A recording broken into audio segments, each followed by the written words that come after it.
Voilà, donc on clôture avec cette quatrième séance qui était tellement de fois reportée le séminaire de cette année-ci. Peut-être pour un peu rappeler les choses et rassembler les idées, peut-être deux questions qui restent au travail, salut Rudy. Deux questions qui restent au travail. La première, ce serait comment et à partir de quoi se compose une configuration psychique à partir de l'informe. Et donc, je pose évidemment le postulat que c'est à partir de l'informe que se mettraient en place les configurations psychiques. Et la deuxième question, c'est comment s'effectue et qu'est-ce qui déclenche le passage d'une configuration psychique à une autre. Et évidemment, question importante pour nous, enfin, dans cette perspective clinique, en tout cas théorique que j'essaie de développer, qu'est-ce qui y fait obstacle? Donc, dans les 3 premières séances, j'ai essayé d'ouvrir quelques pistes qui permettent d'aborder ces questions. Les grandes lignes, je vous les rappelle. Donc, l'émergence d'une configuration psychique résulterait. Oui, merci beaucoup. Résulterait d'un processus en 3 temps. Le premier temps serait une déstabilisation du fonctionnement psychique, la menace d'un chaos, qui exercerait une pression pour que se constitue une nouvelle différenciation dedans-dehors. Et cette pression, elle résulterait de 2 facteurs, enfin il y en a certainement plus, mais enfin dans ce que j'ai pu conceptualiser jusqu'à présent, il y en a 2. C'est d'une part la saturation d'un espace psychique, ou d'une zone particulière de l'informe.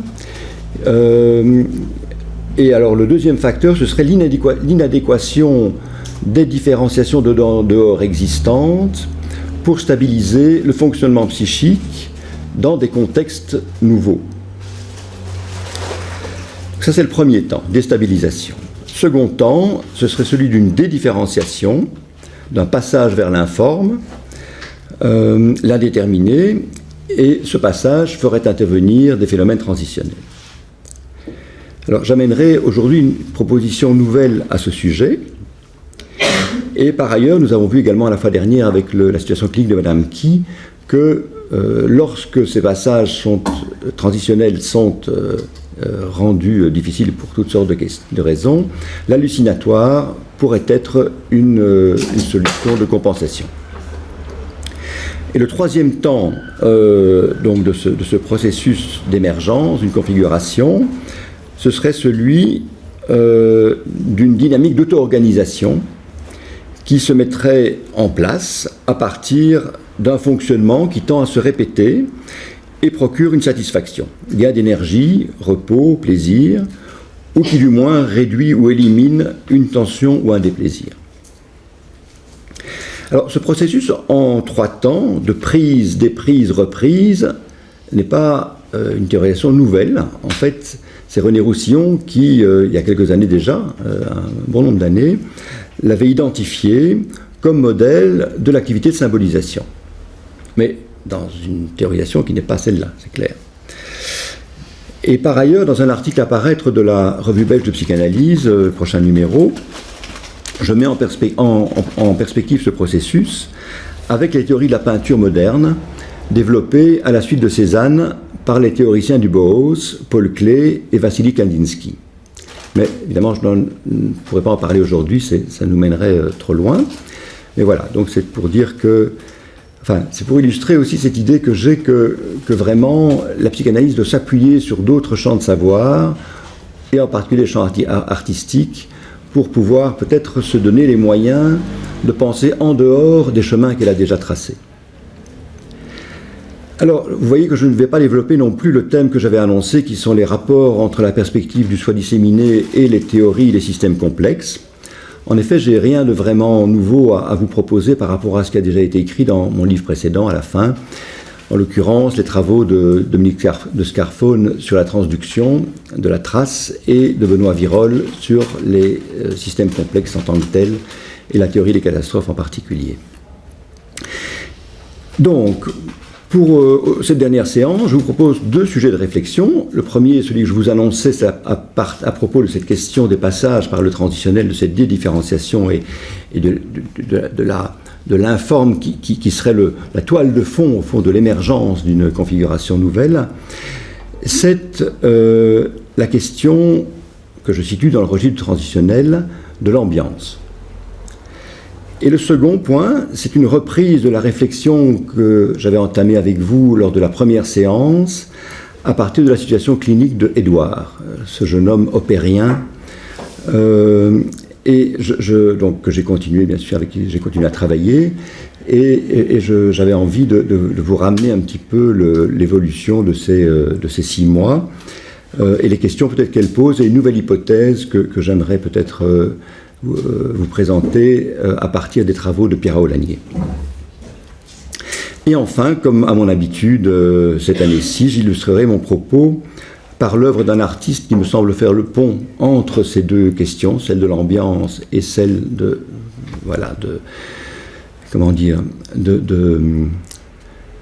l'obstacle clinique rencontré dans le travail avec Édouard.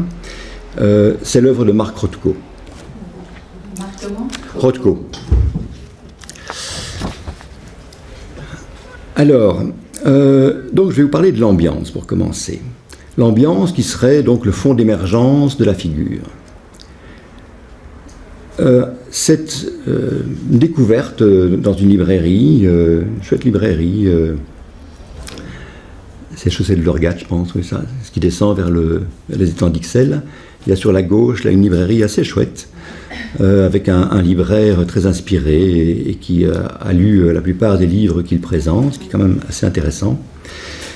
Et donc un ouvrage d'un philosophe et professeur à l'université de Bordeaux qui s'appelle Bruce Bégou. Et donc c'est un livre de 2020, donc assez récent, qui s'appelle Le concept d'ambiance. Et il développe là-dedans une réflexion qui m'a paru vraiment très intéressante et qui immédiatement m'a accroché. Donc il part du constat que l'homme vit constamment au sein d'ambiance, et l'auteur souligne que cette omniprésence des ambiances ne peut être analysée de manière pertinente qu'à la condition, je le cite, de se libérer de la relation sujet-objet, pour être en mesure de repenser sur de nouvelles bases la situation de l'homme dans le monde. L'aphorisme qu'il propose, je le cite, « Nous ressentons avant de percevoir », rappelle d'une certaine manière celui de Serge Lebovici, déjà bien ancien, « L'objet est investi avant d'être perçu », mais il se situe cependant dans une toute autre perspective, celle ici d'une affinité ressentie dans une non-différenciation sujet-objet. Ou encore, comme l'écrit Merleau-Ponty, je le cite, Merleau-Ponty, qui est cité par Bégou, « Nous ne percevons pas une atmosphère, nous percevons à travers une atmosphère ». Alors, l'ouvrage de Bégou est l'ouvrage d'un philosophe, ce qui veut dire que c'est truffé de longs développements sur les concepts de la philosophie qui sont utiles à son propos, dont je vais vous faire grâce, bien qu'il soit certainement intéressant, et bon, c'est son corpus, je veux dire. Je me souviens que quelqu'un, par rapport à mon bouquin là, sur le soi disséminé, m'avait écrit c'est très bien, ça renouvelle bien les choses, mais l'ennui c'est qu'il y a encore tellement de références psychanalytiques. Donc, Bégou, quand même, pour vous dire, différencie 3 catégories de l'affectivité. Et donc, ça vient vraiment de la philosophie. Hein. Une affectivité qu'il appelle vitale, qui est définie comme l'ensemble des états affectifs, indépendants des choses et des situations. Et donc, c'est, au fond, les humeurs, les élans vitaux. Une affectivité qu'il appelle intentionnelle, qui est donc liée à la conscience représentative, qui est orientée vers les choses et qui est liée au sentiment et à la construction objectale du désir. Et enfin, une affectivité des ambiances, celle dont il veut traiter, qui est une résonance immédiate avec l'environnement, et je le cite, qui fait sentir l'unité indivise des deux, ni dedans ni dehors, ni immanente ni transcendante. Il qualifie cette catégorie d'affect de tonale, constituant donc le registre de la tonalité. Il ajoute cependant que ces 3 formes d'affectivité s'associent et que tout affect peut donc être considéré comme une combinaison de ces trois formes qu'il a différenciées. Alors Bégou désigne ce registre des ambiances comme ce qu'il appelle le médial, pour le distinguer du registre de l'objectal, ou encore plus simplement avec Merleau-Ponty qu'il cite comme l'indéterminé. C'est le terme de Merleau-Ponty et celui que moi j'emploie aussi. Et donc il nous invite à penser à toute cette sorte de matière complexe, l'air, l'eau, le son, la lumière, la chaleur, les odeurs. Elles font pour lui partie du registre du médial. Mais il souligne que les mots qui les désignent, qui sont des mots qui désignent habituellement des choses, ne peuvent rendre compte du fait que précisément, je le cite, ces choses qui justement ne sont pas des choses, et que nous reconnaissons néanmoins comme ayant une forme d'être, possèdent des modalités d'existence différentes de celles des substrats réiques. Elles n'ont pas de limite spatiale. Elles ne possèdent pas non plus de matière tangible servant de support stable à des accidents. Et elles sont surtout mobiles, diffuses et diaphanes. Ces éléments, je le cite encore, ne sont pas objectaux mais médiaux. Ils représentent tout ce qui se déploie entre les choses, les enveloppe et les pénètre comme un milieu sensible et invisible et qui ne possède pas le même mode d'existence qu'elles. Je le cite encore, l'ambiance nous oblige à penser l'existence de phénomènes qui rompent avec la logique de la jection et de la jonction, au profit d'une logique de la mersion, de la plongée dans une dimension prédualiste de l'être dont témoigne l'ambiance au moment même où elle apparaît. Il s'agit, dit-il, d'une mise à jour du fond océanique et prédualiste du monde. Le médial n'est pas entre les pôles comme ce qui les relie tout en les tenant à distance, mais entre eux comme ce qui leur préexiste. Et donc je trouve qu'en donnant corps avec ce concept d'ambiance au registre méconnu de l'indéterminé et de l'informe, Bégou met en évidence la perte considérable d'intelligibilité du rapport de l'humain à lui-même et au monde qui résulte de cette méconnaissance. Je cite à nouveau, « L'un des grands avantages philosophiques de la théorie des ambiances est de mettre fin à la longue histoire de la projection anthropomorphique de l'esprit dans la nature qui a gouverné pendant longtemps les sciences humaines. » Donc on est vraiment en plein dans tout ce que j'essaie de développer depuis que je travaille ces questions. Je cite à nouveau, bon c'est un gros bouquin, donc un petit aperçu. Dès sa naissance, l'homme se sent plutôt entouré par un espace certes illimité et aux frontières floues, mais qui constitue néanmoins pour lui une tonalité affective. On pourrait dire qu'il n'est exposé au dehors qu'en tant qu'il est enveloppé par lui. Et c'est ce qui nous fait comprendre que l'enveloppement consiste dans la manière dont ce dehors se livre en une totalité englobante. Et il développe l'idée qu'il est donc très difficile pour l'homme, je le cite à nouveau, de ressentir dans sa vie quotidienne l'illimité comme illimité. Il peut le concevoir, l'imaginer, le redouter, rarement l'éprouver comme tel. La plupart du temps, nous faisons l'expérience du dehors ouvert et infini, en un mot de la transcendance du monde, sur le mode de l'enveloppement tonal. Toute ambiance, si diverse soit-elle, s'apparente à une espèce de membrane affective qui, loin d'insulariser l'existant dans une sphère hermétique, le recouvre et l'ouvre en même temps. Et donc, vous voyez à travers toutes ces citations que la manière dont cet auteur envisage la nature de l'ambiance la situe clairement comme appartenant au registre de l'informe, du non différencié, de l'indéterminé, indissolublement perception de forme, couleur, tonalité, sensorialité, émotion, affect, sentiment. L'ambiance, en ce sens, est présente dès la naissance, voire dès la période prénatale, on peut se poser la question. Elle est ce fond sur lequel s'imprime tout ce qui prendra forme et sens dans le psychisme. Mais les ambiances changent. Traversées par les ambiances, nous les traversons. Quel rapport existe entre les ambiances et les configurations psychiques ?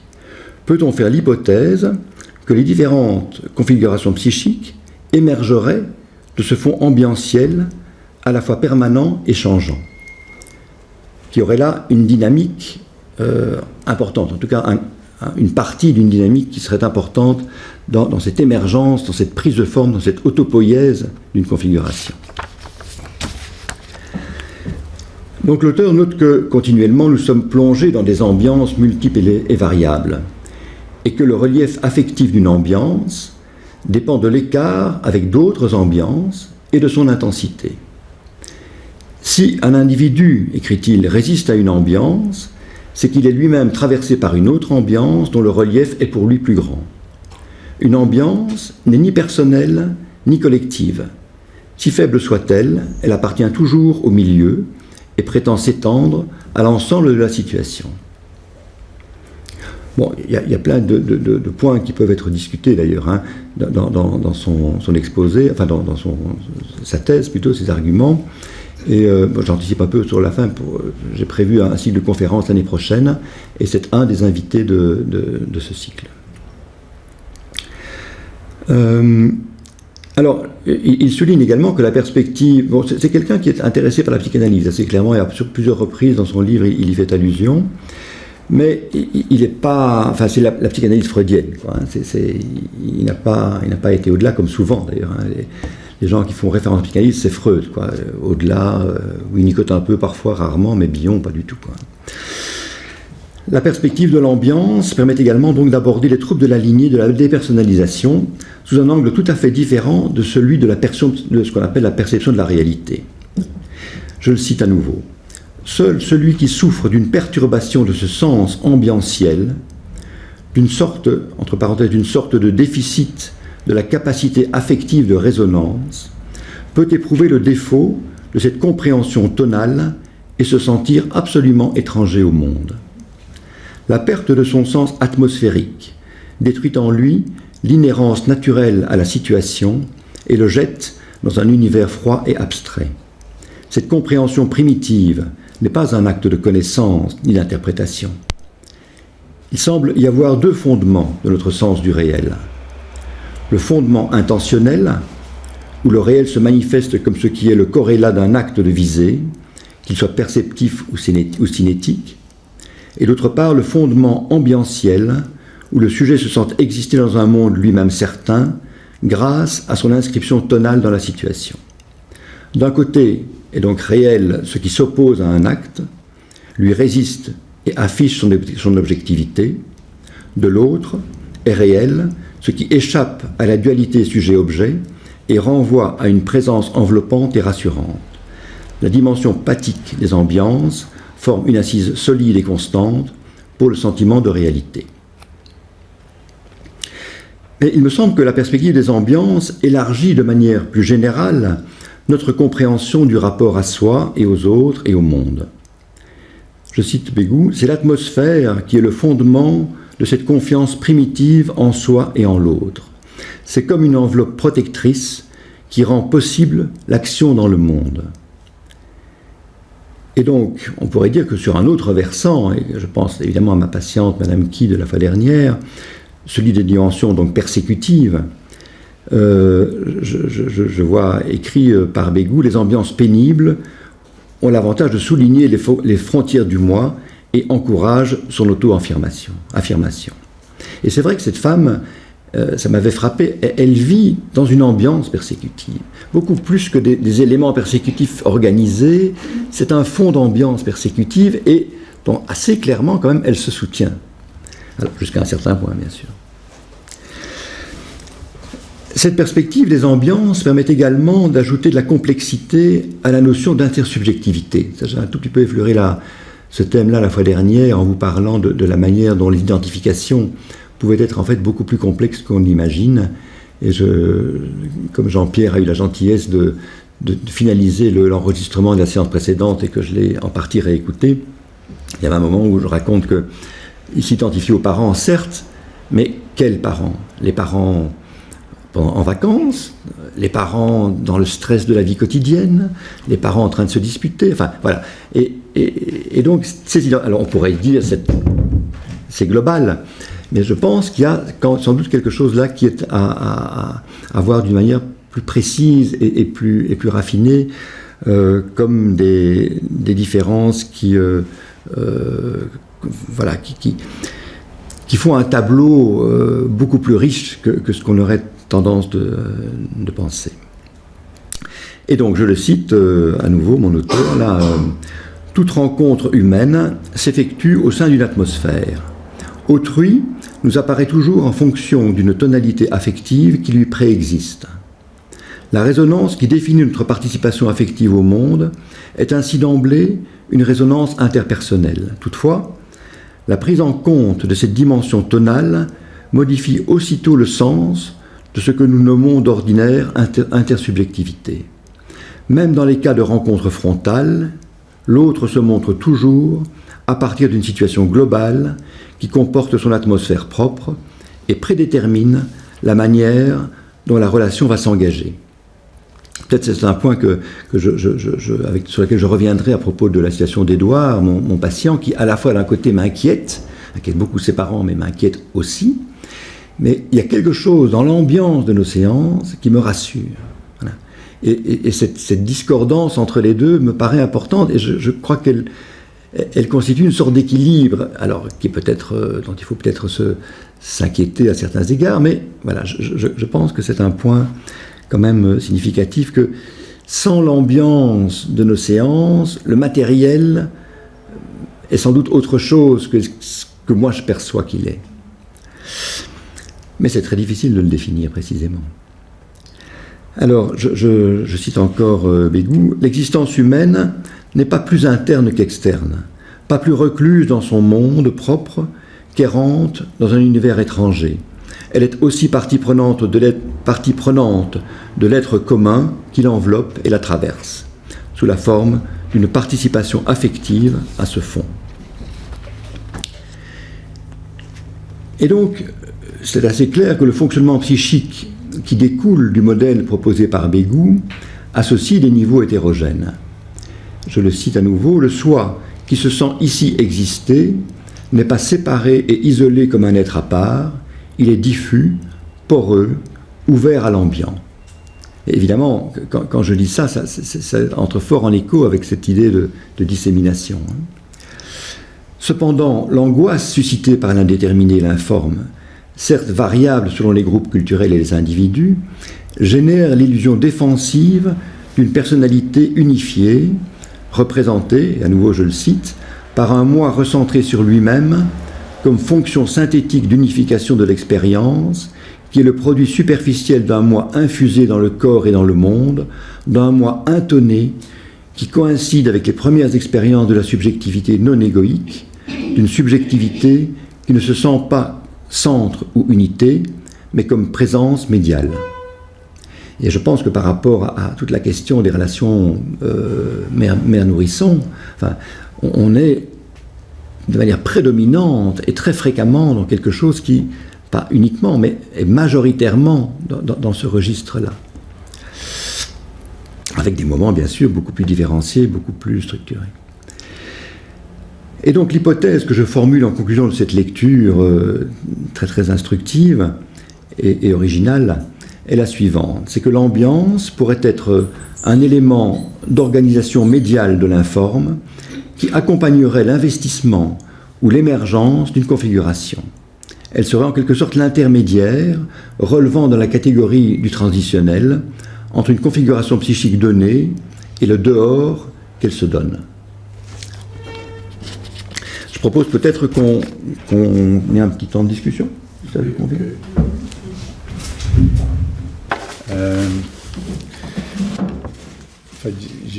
Merci beaucoup, Jean-Paul. J'ai été très impressionné par le texte et je dois dire que j'ai l'impression que, disons, pendant ces 4 séminaires, que tu as beaucoup changé, j'ai l'impression, ton point de vue. Puisque ce qu'on appelle une thérapie brève. Au début, j'avais l'impression que ton modèle, c'était comment aller de l'informe jusqu'à, disons, une pensée ou quelque chose qui se forme. mon point de vue était plutôt comment est-ce qu'on peut être dans l'informe et travailler de là. Donc il y avait une grande différence, je trouvais. Maintenant, avec cette idée j'ai l'impression que maintenant, vous êtes aussi au niveau de l'informe et que vous voulez aussi être là, disons, dans l'ambiance et où il n'y a pas la différenciation. Vous ne parlez, disons, dans cette notion d'ambiance, vous ne parlez plus de comment est-ce que je peux arriver à des structures. C'est comme un autre monde. Et ça, c'est mon point de vue. Enfin, disons, c'est peut-être le moment de parler de nouveau un petit peu de Bion. Ça, c'est d'un côté. De l'autre côté, dans la philosophie orientale, on est vraiment basé sur tout ce dont vous venez de parler, en fait. Ce monde indifférencié. Et je vais peut-être d'abord dire quelque chose sur Bion. Et, enfin, je vais être bref, puisque je suis très content que vous me donnez une place où je peux développer ces idées l'année prochaine, en fait. Je peux le faire d'une manière structurée, et puis vous pouvez me discuter, ce sera agréable comme ça. Mais donc, pour Bion, on peut dire, et ça c'est peut-être une différence, donc Bion fait une différence entre trois registres, la raison, mais on ne parle pas de ça.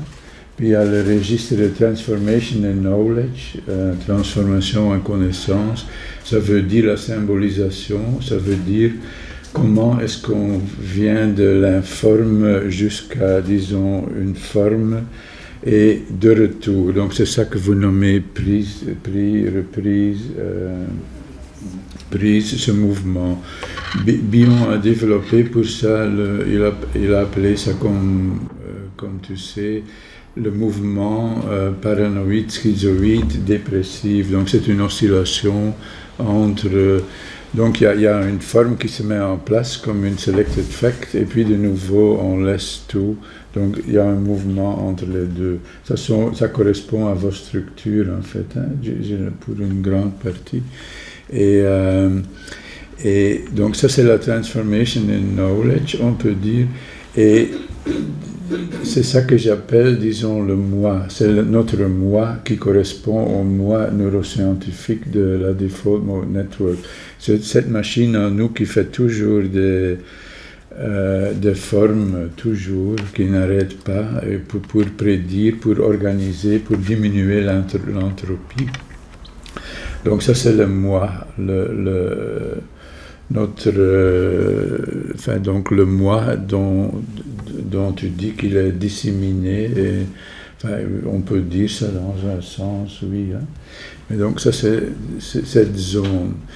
Et Bion dans cette zone a décrit les différentes transformations. Mais puis, il y a quelque chose d'autre. Et ça c'est une question, et j'ai l'impression, enfin, tu ne poses pas cette question. C'est que, donc, il y a un autre monde dont tu parles aujourd'hui, c'est ce monde qui n'est pas le chaos, mais c'est le monde de l'indifférenciation tout à fait, ce qui n'est pas représenté, et qu'on peut voir la neuroscience aussi, qui est déterminée par exemple par les mirror neurons, toutes ces choses. Il n'y a vraiment pas de différence.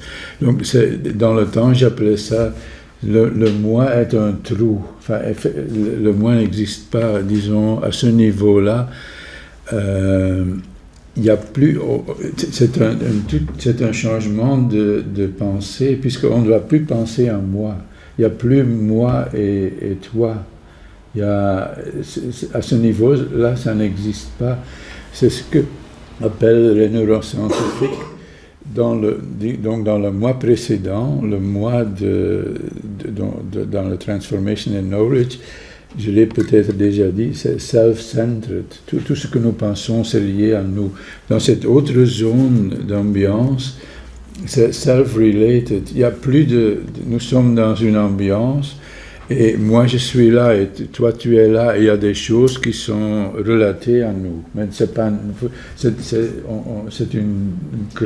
un grand pas, en fait, d'être dans ce monde. J'utilise ça beaucoup dans les analyses, en fait, d'essayer d'être là. Et surtout avec les gens qui sont traumatisés, ça a un grand effet.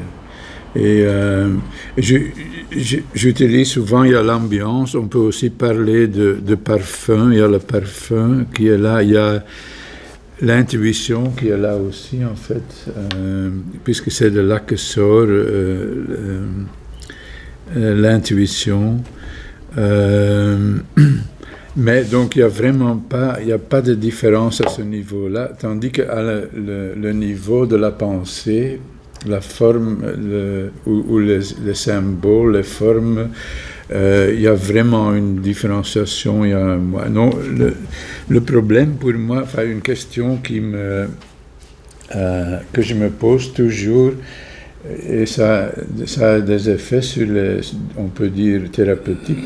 Est-ce qu'il y a vraiment comme une oerverdrängung, une répression primaire, un clivage entre ces deux mondes, ou est-ce qu'il y a une porte entre les deux mondes, ou est-ce que ces deux mondes sont vraiment comme une sorte comme un spectre? Ça, c'est très important.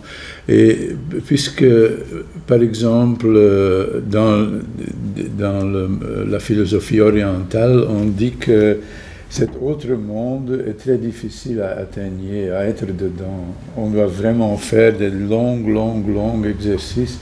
Et une fois qu'on est là, on est illuminé, on dit on est illuminé. Donc ça, là, c'est vraiment comme c'est fermé et qu'on doit faire des grands efforts pour ouvrir le contact avec ce monde.